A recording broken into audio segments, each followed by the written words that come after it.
Sorry. Hello हाँ sir, good morning sir.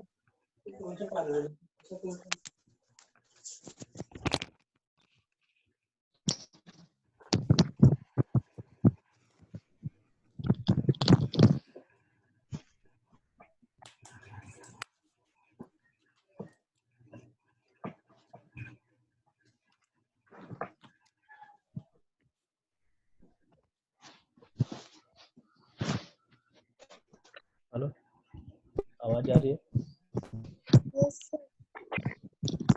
Good morning sir.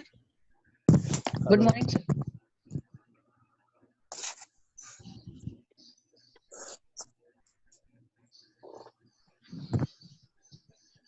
Hello, आवाज सुनाई दे रहा है क्या यस आपको? सर।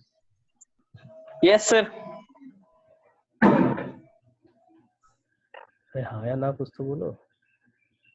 Yes sir.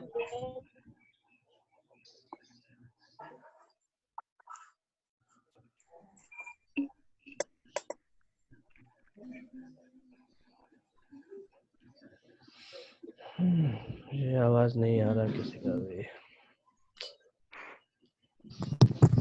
सर फिर से प्रॉब्लम आ गया।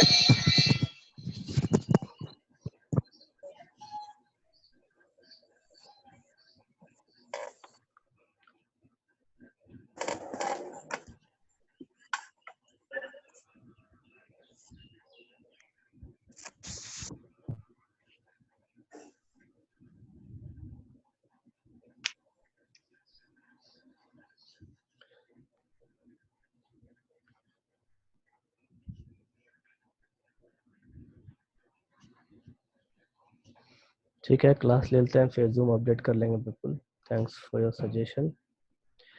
ठीक है, देखते हैं आगे क्लास। कल के लेक्चर में कोई डाउट है किसी को? डाउट है तो आप लिखिए, मुझे आवाज फिर से नहीं सुनाई दे रहा किसी का भी।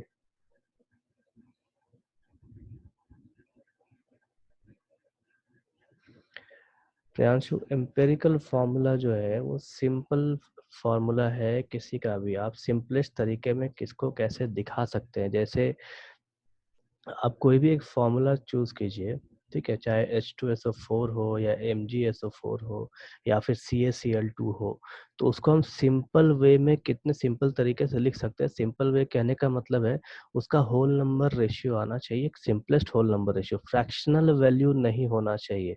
जैसे H2SO4, अगर H2SO4 का हम रेशियो लें तो 2, 1 और 4 आएगा। हाइड्रोजन का 2, सल्फर का 1 एंड ऑक्सीजन का 4। ठीक है, अब इसमें से जो सिंपल रेशियो है सबसे minimum value that is 1 for sulphur. अब इसी को मैं सबको 1 से 2 से मान लो डिवाइड करूं, तो हाइड्रोजन को 2 से किया तो हाइड्रोजन का 1 हो जाएगा, देन सल्फर का 1/2 हो जाएगा, ऑक्सीजन का 2 हो जाएगा। लेकिन क्या हम कह सकते हैं कि सल्फर का आधा एटम यूज किया जा रहा है? बिल्कुल नहीं कह सकते। तो इस केस में जो एम्पिरिकल फार्मूला होगा वो ठीक मॉलिक्यूलर फार्मूला के जैसा हो जाएगा, H2SO4 वाला ही। तो H2SO4 का या किसी भी मॉलिक्यूल का एम्पिरिकल फार्मूला आप यूँ समझिए कि उसको सिंपलेस्ट तरीके से कैसे रिप्रेजेंट किया जाए। देखो मैं एक एग्जांपल लिख रहा हूँ, ठीक है, वो आप देखिए।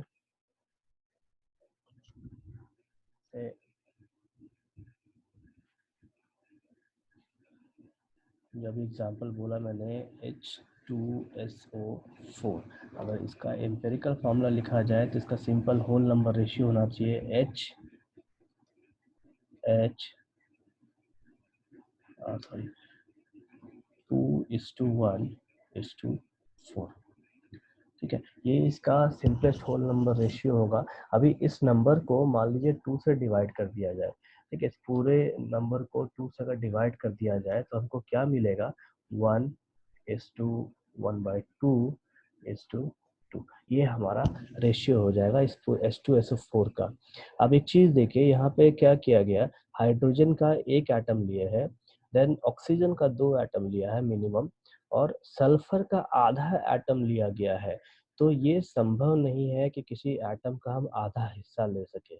इस वजह से इसका जो एम्पिरिकल फार्मूला होगा वही इसका मॉलिक्यूलर फार्मूला हो जाएगा। लेकिन आप इस केस में देखिए, आपके पास कल मैंने एक एग्जांपल दिखाया था C6H6। अगर इसका एम्पिरिकल फॉर्मूला लिखा जाए तो CH होगा, CH कहने का मतलब है कि दोनों का जो रेशियो है वो 6:6 का आना चाहिए, सॉरी 6:6, या फिर यूँ कहे कि 1:1 का। ऐसा अगर हम इसे 6 से डिवाइड करें तो हमको जो सिंपलेस्ट फॉर्मूला मिलेगा वो CH मिलेगा। इस केस में एक कार्बन एटम है और एक हाइड्रोजन एटम है। This is the simplest ratio या simplest number of atoms of carbon and hydrogen for benzene molecule, और इसी चीज को हम कहते हैं एम्पिरिकल फॉर्मूला। एक्चुअल में हम एम्पिरिकल फार्मूला प्रैक्टिस में कभी लिखते नहीं, हम लिखते हैं सिर्फ मॉलिक्यूलर फार्मूला, ठीक है, क्योंकि CH doesn't represent benzene. CH से हम बेंजीन को रिप्रेजेंट नहीं कर सकते, लेकिन C6H6 जो है ये बेंजीन को रिप्रेजेंट करने के लिए होता है।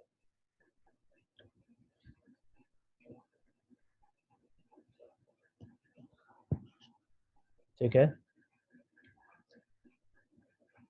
Assignment question number 2, assignment question number 2, assignment क्या दिया था मैंने?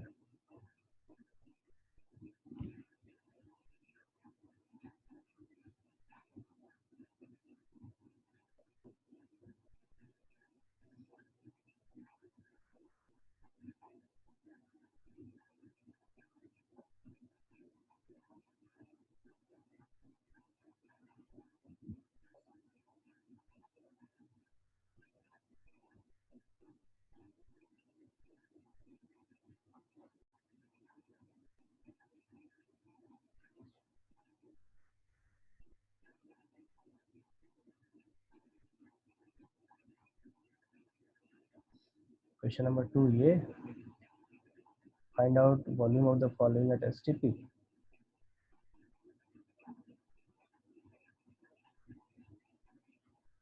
चांशु, question number 2, find out the volume.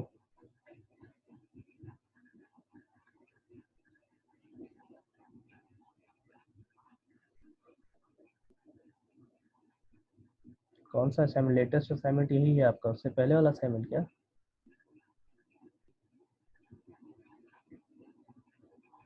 Notes.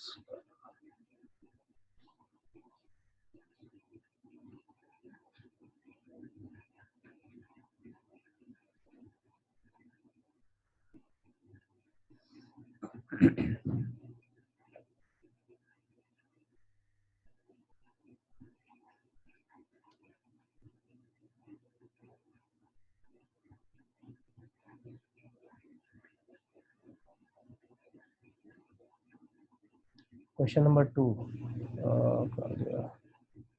ये a substance on analysis gave the following percentage composition: sodium, carbon and oxygen.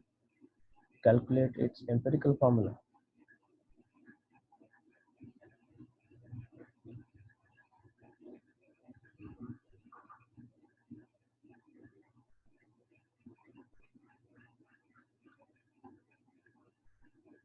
Molecular formula.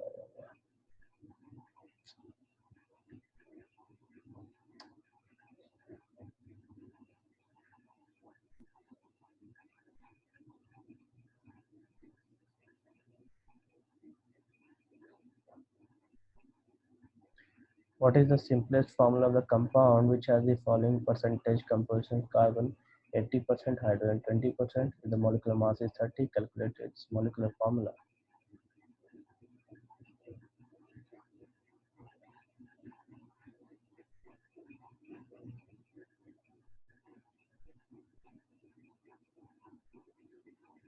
यही है।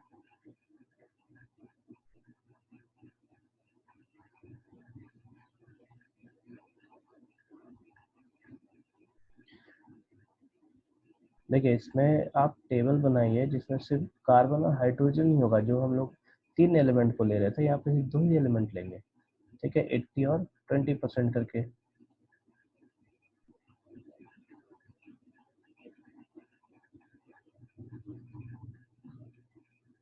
स्क्रीन नहीं दिख रहा।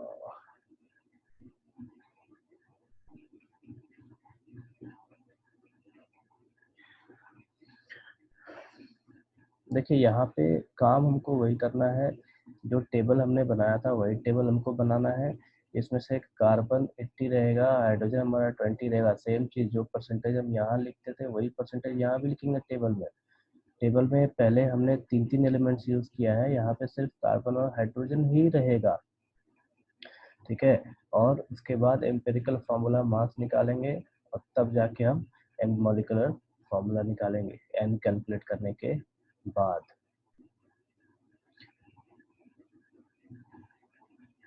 किसका किसका आंसर आया है ये इस क्वेश्चन का? इस क्वेश्चन को किन किन लोगों ने बनाया है?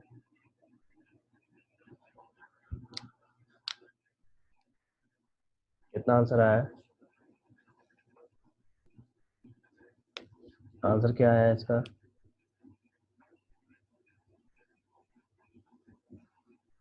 C2H6। बाकी लोगों का सबका C2H6, ठीक है। सेम, मेरे ख्याल सेम मेथड आपने यूज किया है, ठीक है। वो एलिमेंट का element then percentage, atomic mass, atomic ratio, simplest whole number ratio, और उसका भी सिंपलेस्ट होल नंबर रेशियो। ठीक, यही स्टेप है आपको इसमें फॉलो करना है। मैं एक नया फार्मूला दे रहा हूँ आपको, जो सिंपलेस्ट वे में इस क्वेश्चन को सॉल्व करता है। देखिए एक फार्मूला यहाँ है, दिख रहा है आपको स्क्रीन पे, short trick for molecular formula determination. ये एक फार्मूला है जिसमें नंबर ऑफ एटम्स हम निकालते हैं डायरेक्टली कंपाउंड का।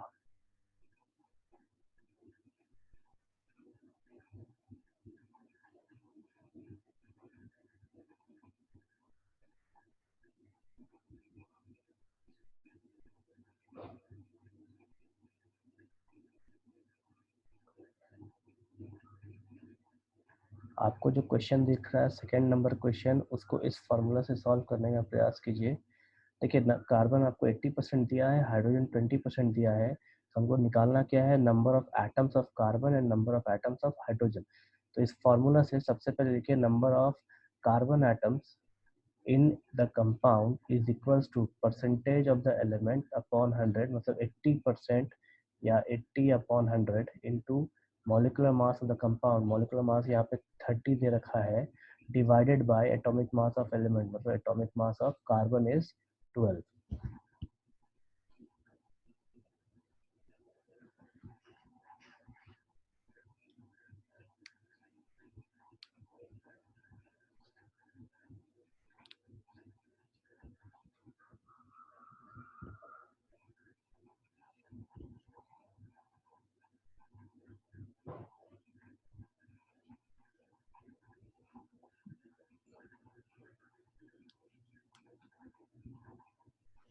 फार्मूला लिखिए और सेकंड क्वेश्चन को सॉल्व कीजिए इस फार्मूला से, कि आपको टेबल बनाने का जरूरत नहीं पड़ेगा। ये शॉर्टकट मेथड है ऐसे क्वेश्चंस के लिए।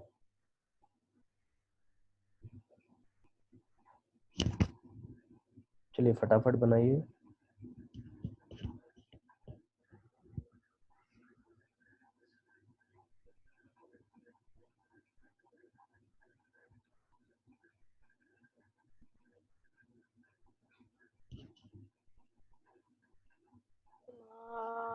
हेलो,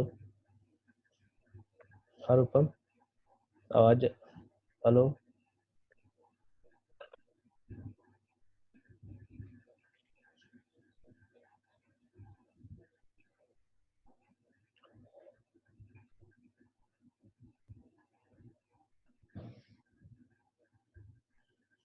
हाँ रूपम, क्या है लिखिए मुझे कुछ।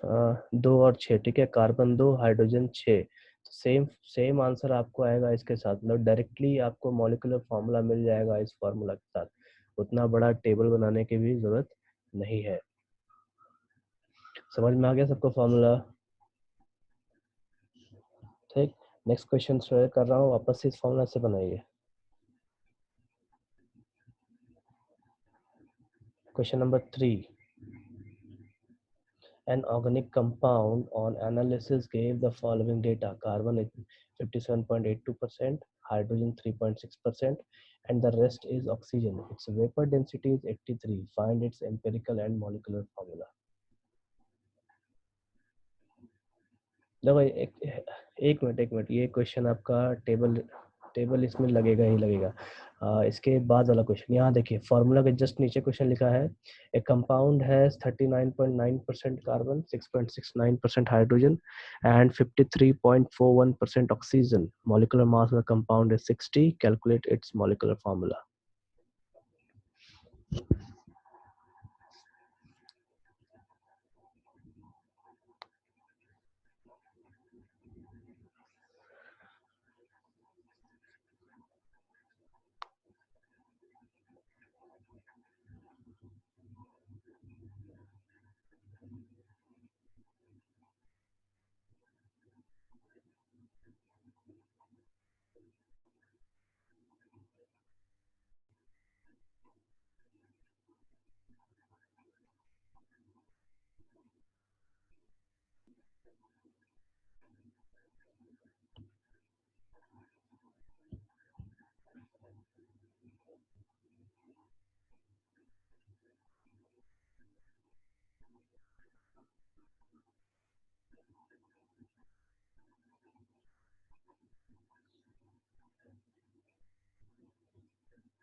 बन गया।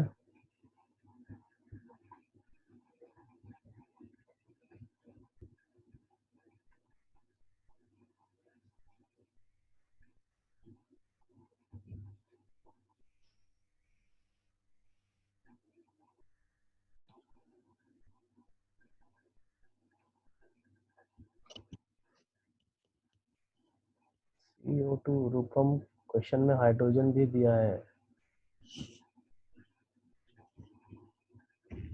आपने हाइड्रोजन छोड़ दिया क्या?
C2H6O2,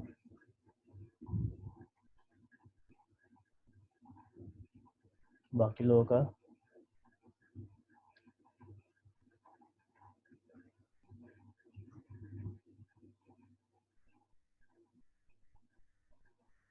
विपुल का, अंशु का, और किसका किसका आया? अरे आप आंसर एवरीवन में करके क्यों डाल देते हैं? आप जब आंसर टेक्स्ट करते हो तो उसमें मेरा नाम में आंसर डालिए, ठीक है? एवरीवन करोगे तो सबको आंसर दिखेगा ना फिर।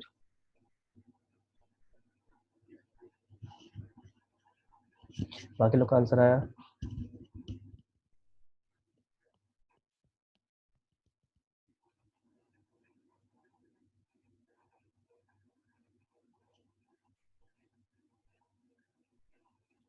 प्रियांशु H6 होगा।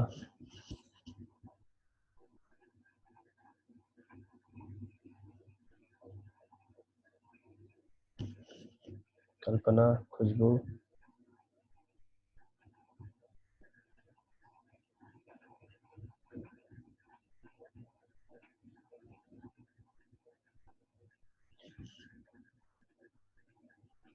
देखिए मैं नोट्स डेली अपलोड करता हूँ व्हाट्सएप में, ठीक है। आपको नोट्स बहुत लिखने की ज़रूरत नहीं है, क्योंकि मैं जितना नोट्स में लिख रहा हूँ बहुत ज़्यादा है, ठीक। तो आप ज़बरदस्ती उसको लिख लिख के अपना कॉपी ना भरें। आप अगर मोबाइल से पढ़ सकते हैं तो आराम से पढ़िए, या अगर प्रिंट निकाल सकते हैं तो प्रिंट भी निकाल लीजिए, कोई दिक्कत नहीं है, ठीक है। लेकिन जो क्वेश्चंस दे रहा हूँ वो क्वेश्चंस प्रैक्टिस करना बहुत ज़रूरी है।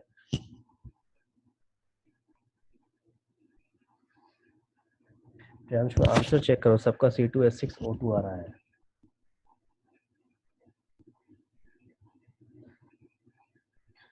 चलिए देखते हैं आगे। आज नया टॉपिक पढ़ेंगे हम लोग, स्टाइकाईमेट्री। स्क्रीन सबको दिख रहा है?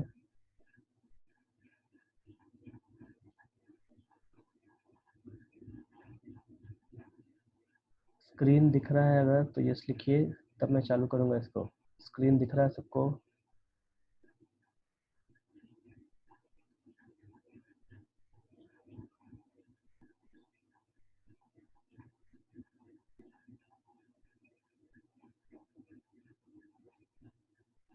हाँ प्रियांशु। सर यहाँ कंपाउंड का वेट। प्रियांशु डाउट है लिखिए, कुछ सुनाई नहीं दे रहा मुझे।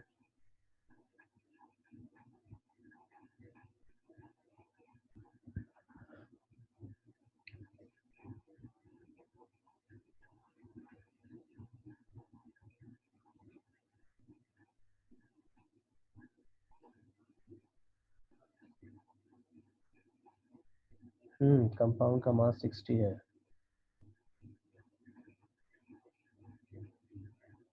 चलो वो आप देखिए, वो आंसर आप चेक कीजिए वापस से, हम लोग आगे आगे देखते हैं। देखिए स्टाइकाईमेट्री, इसका जो प्रोनाउंसिएशन है दैट इज, ये अगर आप पढ़ने जाओ तो स्टोइचियोमेट्री लगता है, लेकिन इसका प्रोनाउंसिएशन है स्टाइकाईमेट्री। STOI, इसको स्टाई पढ़ेंगे। CHIO, इसको काई पढ़ेंगे, और ये हमारा मेट्री है। ध्यान रखिए, इसका प्रोनाउंसिएशन बहुत इंपॉर्टेंट है।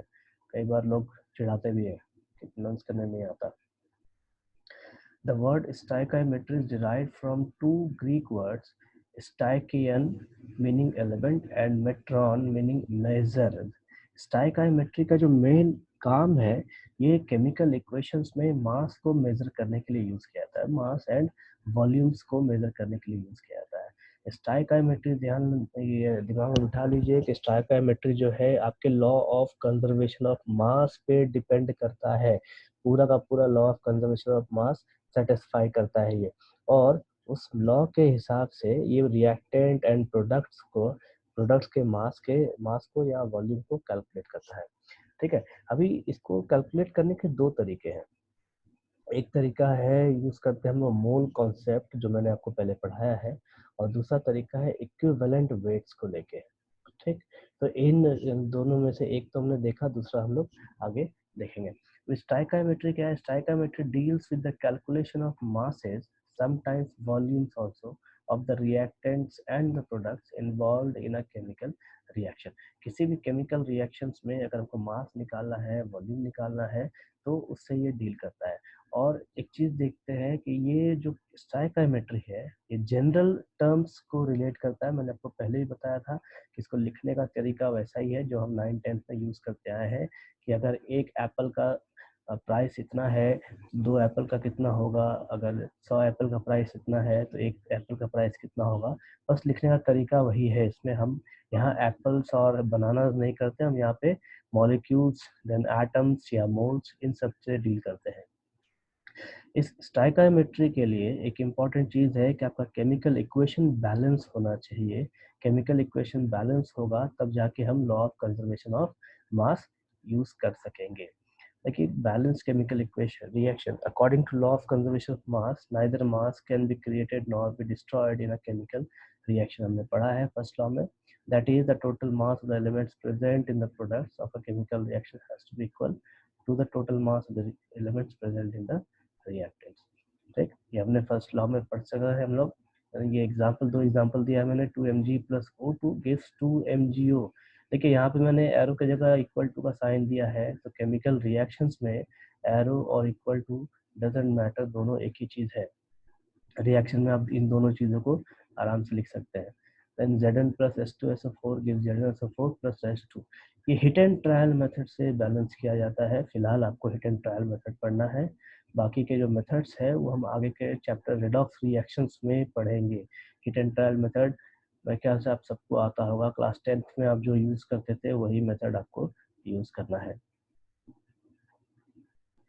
देखिए एक एग्जांपल है CH4 plus 2O2 is equal to CO2 plus 2H2O। इसका मतलब है कि अगर मीथेन को ऑक्सीजन के प्रेजेंस में जलाया जाए तो हमको क्या मिलेगा, कार्बन डाइऑक्साइड और वाटर। ठीक, किसी भी हाइड्रोकार्बन को अगर कंप्लीटली जलाया जाता है इन प्रेजेंस ऑफ ऑक्सीजन तो उस केस में हमको हमेशा कार्बन डाइऑक्साइड और वाटर ही मिलता है। तो ये मीथेन हमारा एक हाइड्रोकार्बन है, बर्न करने से क्या मिलेगा, CO2 और H2O। अब इसको लिखने का तरीका है अलग अलग।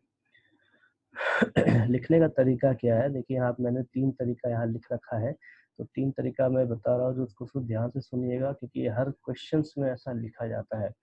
सबसे पहले CH4 ये गैस है, O2 आपका गैस है, CO2 जो प्रोड्यूस हो रहा है ये भी गैस है और H2O जो है ये भी गैस है। इस कंडीशन में सबसे पहले हम क्या लिख सकते हैं, इनका वॉल्यूम्स लिख सकते हैं। देखिए CH4 का अगर एक वॉल्यूम लिया जाए, 1 volume of methane combines with 2 volume of oxygen to give 1 volume of CO2 and 2 volume of water। फिर इसको हम मोल्स में लिख सकते हैं, 1 mole of methane reacts with 2 mole of oxygen to give 1 mole of CO2 and 2 mole of water. इसी तरीके से हम इसको मॉलिक्यूल्स में लिख सकते हैं, 1 molecule of methane reacts with 2 molecule of oxygen to give 1 molecule of CO2 and 2 molecules of water।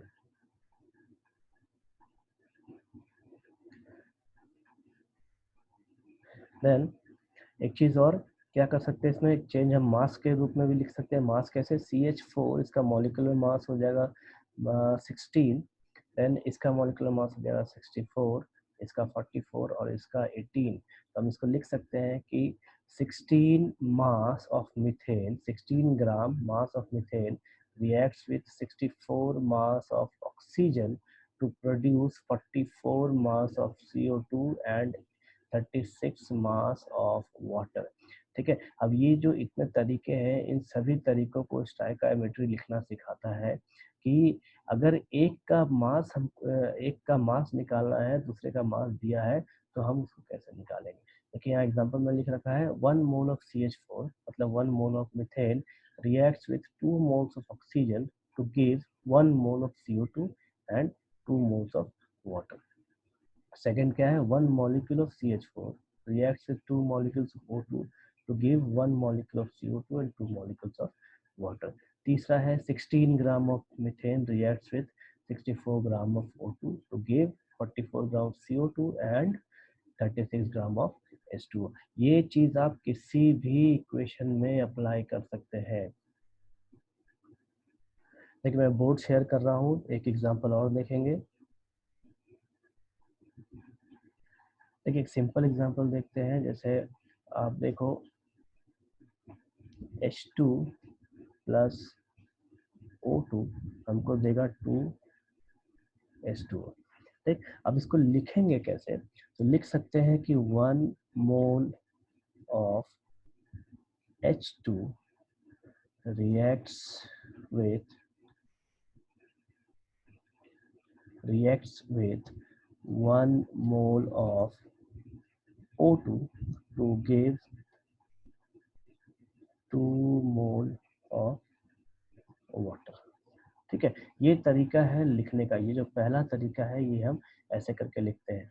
उसके बाद दूसरा क्या तरीका है कि हाइड्रोजन का 1 मोल हमने लिया। अब ये हाइड्रोजन जो H2 है ये एक मॉलिक्यूल भी है, तो हम मोल की जगह सिर्फ मॉलिक्यूल में कन्वर्ट करेंगे, मतलब 1 molecule of H2 reacts with 1 molecule of O2 to give 2 molecule of H2। ये दूसरा तरीका हो गया लिखने का। तीसरा तरीका क्या है लिखने का कि हम इसको लिखेंगे वापस इसके मास के टर्म में। अब हाइड्रोजन का एटॉमिक मास होता है 1, लेकिन यहाँ हाइड्रोजन 2 है हमारे पास, तो हम लिखेंगे 2 gram of hydrogen reacts with then 32 gram of oxygen to give 36 gram of water। ये 3 तरीका है, इससे हम लिखते हैं और इसी तरीके से हम सॉल्व करते हैं। ठीक है, अब आप एक काम और कर सकते हो, मान लीजिए ये गैसियस टर्म में हो, मान लीजिए कि ये गैस के टर्म में है, हम इसको गैस के टर्म में अगर कन्वर्ट कर दिया जाए,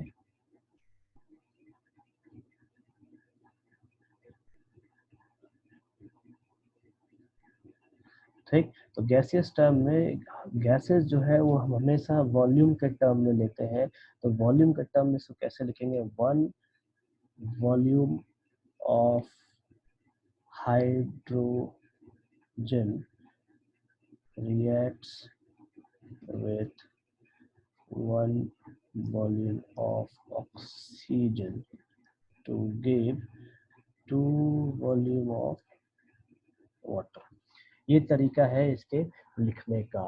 ठीक है, अभी क्वेश्चन आपको क्या कहता है, मान लीजिए क्वेश्चन आपको देगा कि 0.02 ग्राम हाइड्रोजन कितना वाटर प्रोड्यूस करेगा ऑक्सीजन साथ रिएक्ट करने के लिए, ऐसा आप निकालिए। ठीक है, तो हम यही टर्म वहां पे यूज करेंगे।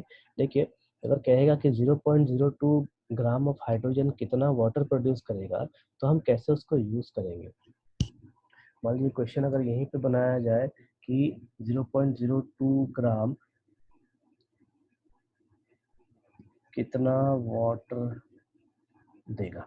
ठीक है, तो इसको लिखेंगे कैसे कि 2 gram of hydrogen gives 36 gram of water, so 1 gram of hydrogen कितना देगा, 36 डिवाइड बाय 2, then therefore 0.02 ग्राम कितना देगा, 36 डिवाइड बाय 2 मल्टीप्लाइड बाय 0.02, ये हमारा फाइनल आंसर होगा। ठीक है, हम इसको इस टाइप से सभी क्वेश्चंस को सॉल्व करेंगे। ये एक बार बोर्ड एक बार देखिए, आप ढंग से देखिए, इसके बाद मैं क्वेश्चन आपको दिखाऊंगा, क्वेश्चन सॉल्व करना होगा। बोर्ड को एक बार रिव्यू कीजिए, क्या लिखा है, कैसे लिखा है, कंप्लीटली देखिए ढंग से और धीरे धीरे देखिएगा। ये कई बार कंफ्यूज कर देता है।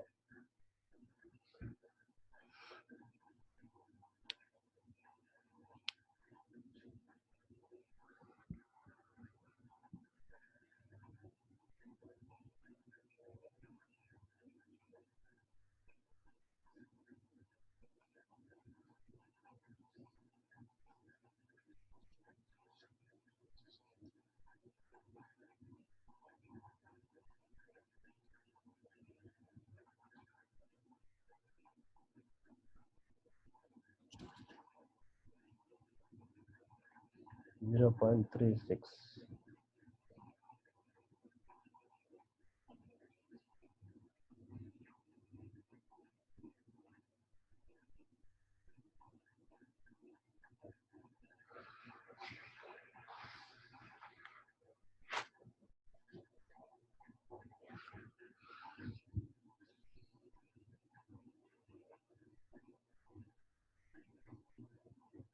ठीक है, तो इसको मैं हटा रहा हूँ, वापस आपको नोट्स दिखाऊंगा, नोट्स में कुछ क्वेश्चंस है, उसको सॉल्व कीजिएगा।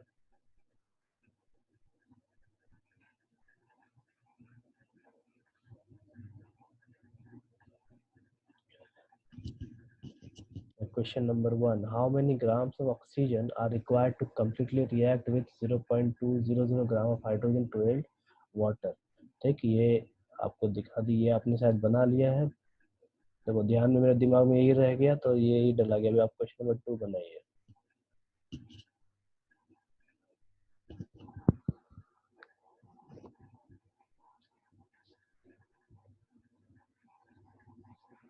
क्वेश्चन 2 नहीं, क्वेश्चन 1 ही बनाइए। मैंने 0.02 दिया है, 0.2 ग्राम आंसर है क्वेश्चन में। क्वेश्चन नंबर 1 ही बनाइए।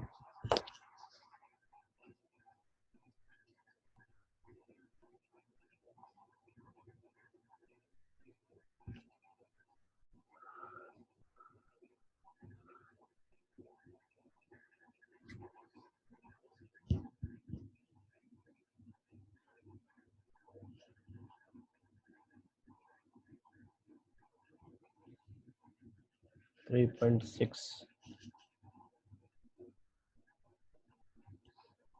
बाकी लोगों का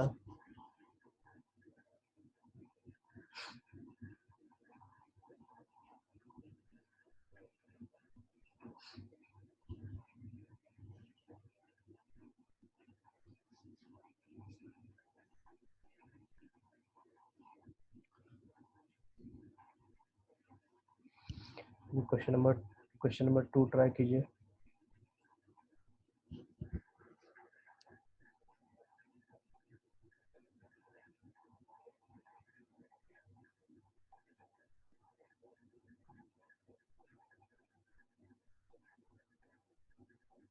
क्वेश्चन नंबर 2 में एसटीपी दिया है, ठीक है, एसटीपी दिया है, ध्यान दीजिए। तो यहाँ थोड़ा कुछ चेंज आएगा। एसटीपी के लिए मैं आपको एक बार वापस से बोर्ड पे दिखाता हूँ कैसे लिखते हैं एसटीपी के लिए।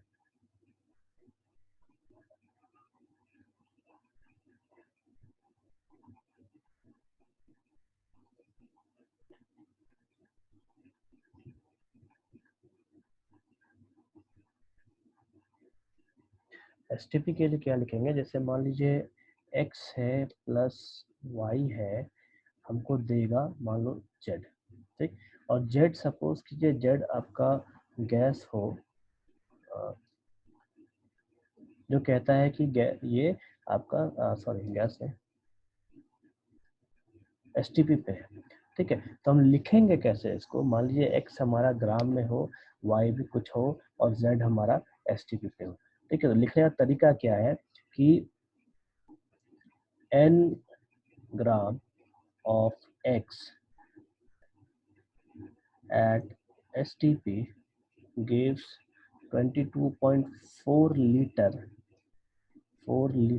of Z, ठीक। हमारा जो रिलेशन आएगा, जो लिखने का तरीका होगा वो ये होना चाहिए कि x n gram of x at STP gives 22.4 litre of Z, ठीक है। तो क्वेश्चन में हमारा क्या दे रखा है कि पोटेशियम क्लोरेट है KClO3 और ये हमको दे रहा है ऑक्सीजन H2O पे, सॉरी STP पे। तो ऑक्सीजन के लिए हम लिखेंगे 22.4 लीटर एट STP।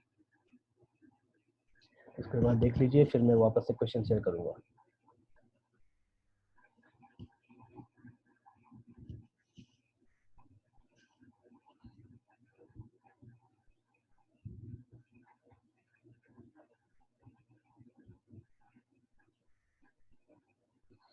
चलिए क्वेश्चन ट्राई कीजिए। क्वेश्चन है what volume of oxygen at STP can be produced by 6.125 gram of potassium chlorate according to the reaction 2 KClO3 is equals to 2 KCl plus 3 O2। सबसे पहले आप KClO3 का पूरा molecular mass निकालेंगे और उसके बाद लिखेंगे।